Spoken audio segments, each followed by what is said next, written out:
This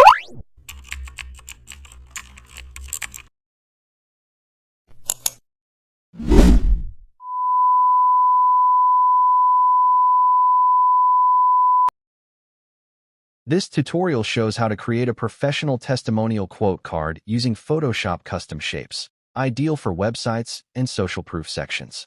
Create a medium square canvas in Photoshop. Select the custom shape tool and draw a rounded rectangle in the center as the card base. Choose a soft background color. Add a circle custom shape at the top for a user avatar. Place a quotation mark shape near the text area for emphasis.